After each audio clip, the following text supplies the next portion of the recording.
I had a really busy April, which is partially why I made so few videos for the entire month.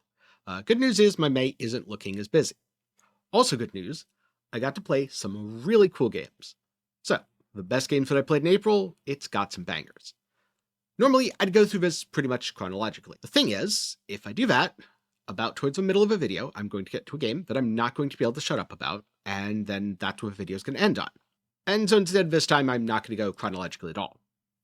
Which means it's time to start talking about Conquest Dark, because this is a game where I originally played the demo, it was pretty cool, I made a video on it, and then the developer, or more accurately the publisher, Mad Mushroom, saw my video, reached out, said, hey, the game's coming out soon, do you want a key? I said, hell yes, because it was a lot of fun, and sure enough, the early access is also a lot of fun.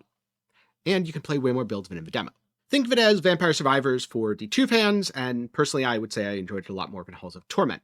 That one I kind of bounced off of because it felt way too similar to Vampire Survivors. This feels like it iterates on the genre by taking inspiration from ARPGs, kind of similar to Death Must Die. But it also got me thinking about something completely unrelated, which is, bullet heaven games may be one of the best game genres to use to introduce someone to video games who isn't a gamer. Because first of all, the controls are very simple. Think of a game like World of Warcraft. Just to get someone moving their character and dealing damage to enemies, you have to explain so much about keybinds and, well, it's WoW, so probably add-ons. It gets to be a whole mess. And then you have maybe more traditional Sony blockbusters, which are definitely a better entry point. They're certainly more casual friendly. The thing is, there's still a lot of video game conventions, like even just yellow paint on ledges, the thing that so many games get criticized for.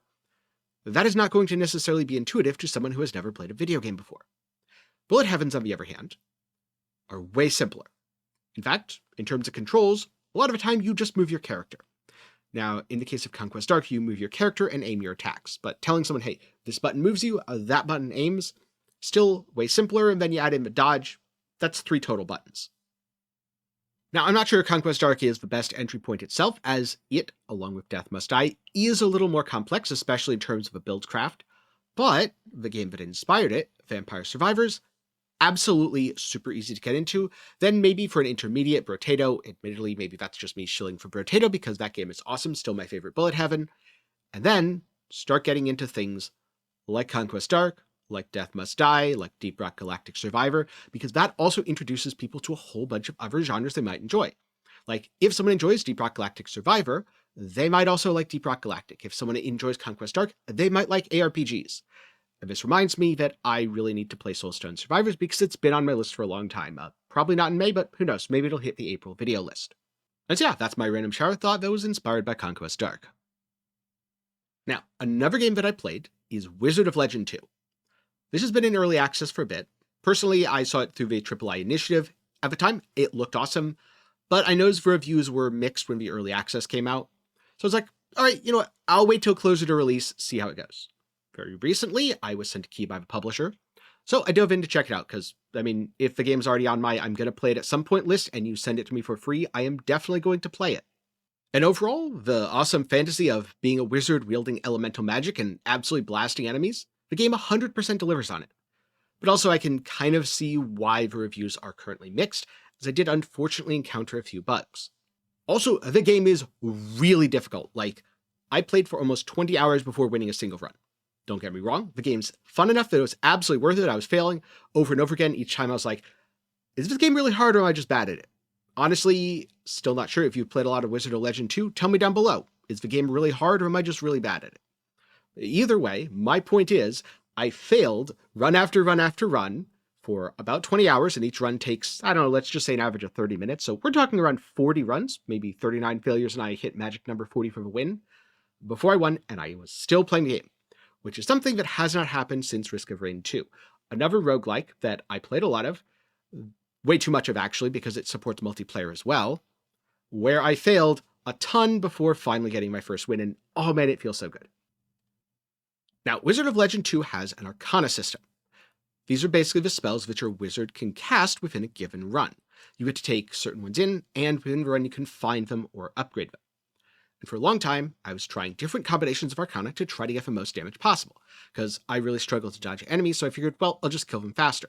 Turns out that might have been the wrong approach, or at the very least, the wrong approach for me, because what got me the win was saying, all right, what if I don't focus on damage here? What if instead I focus on iframes? Because I noticed a lot of Arcana give you iframes while casting them, especially for melee Arcana. And so with a couple of long iframe melee Arcana, I took down all the bosses and I won my first run.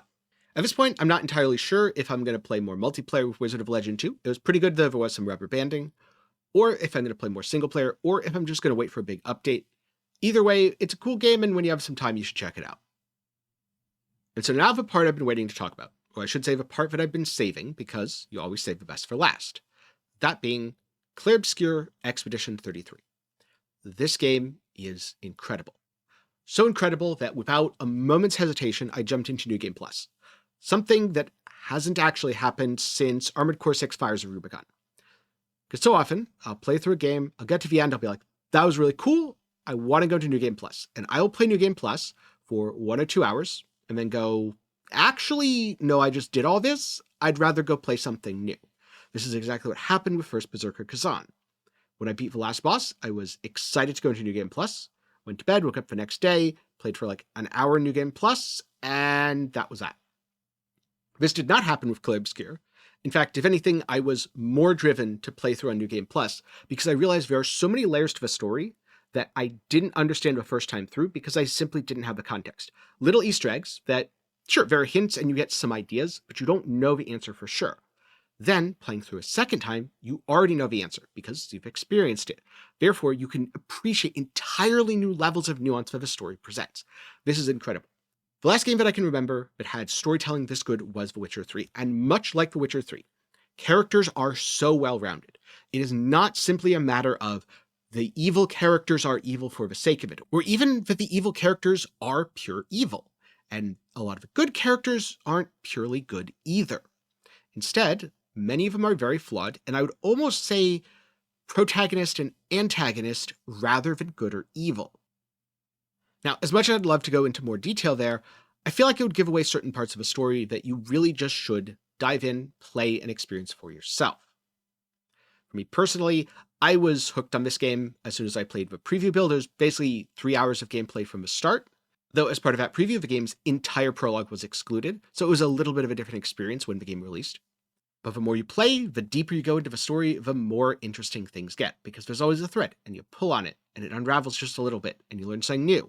But that leads to another thread, which unravels another thread, which unravels another thread. Before you know it, you're asking yourself, if this is inspired by JRPGs, am I going to be killing God? And how will I feel after I do? But in addition to all the interesting storytelling, there's also a damn good combat system, something that I usually don't expect from my JRPGs. Don't get me wrong, I don't mind turn-based combat. In fact, I've had a lot of fun with games like Fire Emblem that has really good turn-based combat. But I also wouldn't say that I spend too much time theory crafting or build crafting in a game like Fire Emblem. And I spent a lot of time theory crafting and build crafting in Expedition 33. To the point where I ended up going from, these fights are tough, but I can do it, I have to dodge and parry, to in New Game Plus going, I don't think enemies are going to get a turn because all of a sudden I do millions of damage. That's something that's super unusual, especially in story-based games. So, huge props to the team at Sandfall Interactive. I have absolutely loved it, and I very much look forward to what they do next. Which I guess leads me to the question of, have you played Clair Obscur Expedition 33? And if not, why haven't you? And I know a lot of people are going to say, because I don't like turn-based combat, to which I would say, give it a shot, or at the very least, watch someone else play it live on stream. I don't think this is the sort of thing that conveys super, super well in video, but while the game is turn-based and you can technically take as much time as you want to decide things on your turn, it does not feel like that. It feels very dynamic, because on the enemy's turn, you have to actively defend. This means dodging or parrying. And that parrying is inspired by games like Sekiro. And yeah, it's pretty tough. If you play in expert difficulty, there are bosses that will absolutely wipe the floor with you until you get their patterns down. And then in New Game Plus, you can come back with an OP build and absolutely wipe the floor with them. So those are the 3 best games that I played in April of 2025. Now, if you want to see what I play next month, do be sure to get subscribed. But for now, I'm going to get going. Thank you very much for watching to the end. I'm glad you've enjoyed, and I'll see you in the next one.